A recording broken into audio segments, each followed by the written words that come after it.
khaufun, yaitu takut.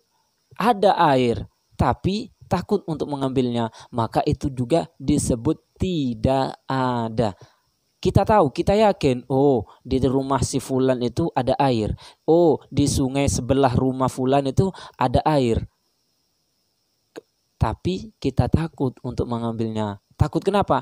Ada binatang buas atau ada orang kalau seandainya kita lewat dia akan membunuh kita.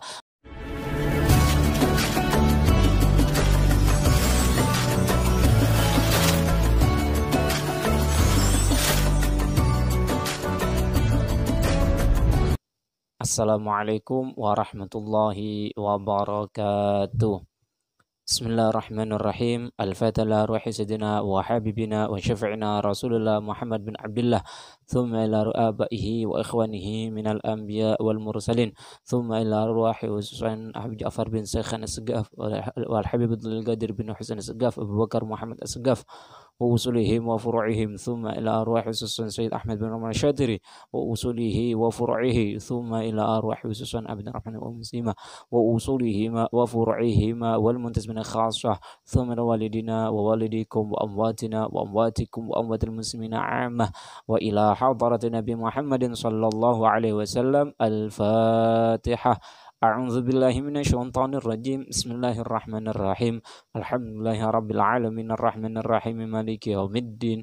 إياك نعبد وإياك نستعين اهدنا الصراط المستقيم صراط الذين أنعمت عليهم غير المغضوب عليهم ولا الضالين آمين. Bismillahirrahmanirrahim. Pertemuan kemarin sudah kita bahas tentang istinja.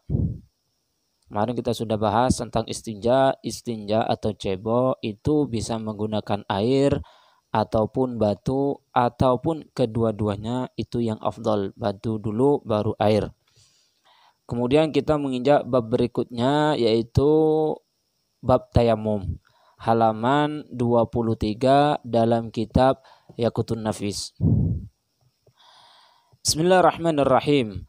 At-tayammumu lughatan al-qasdu wa syar'an isalut turab ila wajhi wal yadaini biniyah makhsusah. Tayamum secara bahasa adalah al-qasdu, menyengaja. Jadi apapun yang kita sengaja berarti secara tayamum, secara bahasa itu disebut dengan tayamum. Itu secara bahasa. Lagi-lagi kita yang akan bahas yaitu secara syariat, secara syarak. Apa itu tayamum secara syariat? Isalut turab ila wajhi wal yadaini biniyah makhsusah. Menyampaikan debu, menyampaikan debu. Ini dobit, debu. Tidak boleh menggunakan selain debu. Misal menggunakan semen, menggunakan kapur, menggunakan tepung, tidak boleh. Yang penting di sini isalut turab, menyampaikan debu. Kemana sampainya? Ila wajhi, ke wajah. Debu disampaikan ke wajah. Kemudian wal yadaini, dan kedua tangan. Menyampaikan debu ke wajah dan ke kedua tangan. Biniyah makhsusah, dengan niat tertentu. Jadi seandainya ada seseorang hanya menyampaikan debu ke wajah, ke tangan, tapi dengan tanpa niat, secara syariat itu bukan dikatakan tayamum. Kenapa? Karena tidak ada niatannya. Begitu juga seandainya seseorang menggunakan tepung, menggunakan bedak, diusaplah bedak atau tepung tersebut ke wajahnya, ke tangannya dengan niat, masih secara syariat bukan dikatakan tayamum. Kenapa? Karena tidak menggunakan debu. Jadi ma'asyarul ikhwan rahimakumullah, tayamum secara syariat adalah menyampaikan debu ke wajah dan ke kedua tangan menggunakan dengan niat tertentu. Apa niatnya? Nawaitu tayammum lisibahati shalah fardha lillahi ta'ala. Kemudian kita akan membahas bab berikutnya, yaitu sebab-sebab diperbolehkannya tayamum. Asbabut tayamumi. Asbabut tayamum sab'atun. Nazamaha ba'dhum biqaulihi faqdun wa khafun hajatun idlalu maradun yashukku jabiratun wajirahu. Sebab-sebab tayamum, sebagian ulama membuat nazam, membuat syair. Sebab-sebab tersebut sama ulama dibuat syair untuk supaya orang lebih mudah untuk menghafalnya. Yaitu sebabnya sab'atun, ada 7. Seseorang tersebut boleh tayamum dengan sebab 7. Salah satu dari 7 sebab ini. Yang pertama adalah faqdun, yaitu tidak ada air. Jadi seandainya seseorang itu tidak menemukan air, maka boleh untuk tayamum. Kalau secara sudah musim kering, tidak ada air sama sekali, maka orang tersebut boleh untuk tayamum tanpa harus mencarinya kalau sudah yakin bahwa di daerah tersebut tidak ada air. Namun kalau masih ada ragu, maka di situ berkewajiban untuk mencarinya. Kemudian sebab yang kedua wa khaufun, yaitu takut. Ada air tapi takut untuk mengambilnya, maka itu juga disebut tidak ada. Kita tahu, kita yakin, oh di rumah si fulan itu ada air. Oh di sungai sebelah rumah fulan itu ada air. Tapi kita takut untuk mengambilnya. Takut kenapa? Ada binatang buas atau ada orang, kalau seandainya kita lewat dia akan membunuh kita, maka langsung tayamum tanpa harus mengambilnya meskipun kita yakin di situ ada air. Kenapa? Karena di situ ada yang membahayakan terhadap jiwa kita. Jangankan jiwa, seandainya harta pun maka diperbolehkan untuk tayamum. Misal di rumah seseorang dia mempunyai harta, akan tetapi ketika hendak mengambil air, harta tersebut tidak ada yang menjaganya, takut ada orang mengambilnya, menggosoknya, maka orang tersebut boleh untuk tayamum. Kemudian sebab berikutnya hajatun, ada hajat. Air ada, tapi untuk minum dia, untuk untuk makan, untuk minuman hewan ternaknya, maka itu disebut hajat. Dan itu pun meskipun untuk jangka waktu ke depan, maka hukumnya diperbolehkan untuk tayamum. Misal, seandainya seseorang mempunyai air 2 kula lebih, katakanlah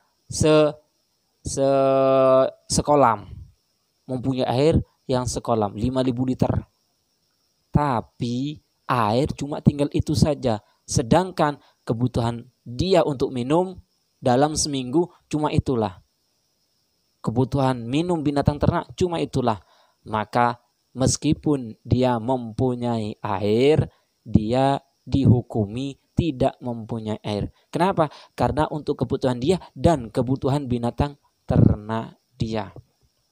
Meskipun untuk jangka 1 minggu, ini jangan dipakai. Ini jangan dipakai untuk wudhu. Ini untuk minuman dia dan untuk minuman binatangnya selama seminggu, selama sebulan. Karena dalam sebulan ini tidak ada air kecuali ini, maka tidak usah wudhu, langsung tayamum. Kemudian 1, 2, 3, 4. Yang keempat yaitu idlalu. Ada air, dia punya air, akan tetapi airnya hilang. Misal kalau di gambaran sini kitab lain dikatakan dia menaruh air di atas onta, ontanya lari, ontanya entah kemana, maka dia juga disebut, bisa dikatakan tidak mempunyai air. Kemudian yang kelima adalah maradun yashukku, sakit yang memberatkan. Kata-kata dokter, ini sakit tidak bisa terkena air, maka dia diperbolehkan untuk tayamum. Atau kalau menggunakan air, nanti akan melebar penyakitnya, akan lama sembuhnya, maka orang tersebut boleh untuk tidak berwudu, langsung tayamum. Kemudian yang keenam, jabiratun, perban. Kalau seandainya kita ada perban, maka kita harus tayamum. Kenapa? Kalau berwudu nanti basah perbannya, maka takut merusak luka yang ada di dalamnya. Maka kalau ada perban diperbolehkan untuk tayamum.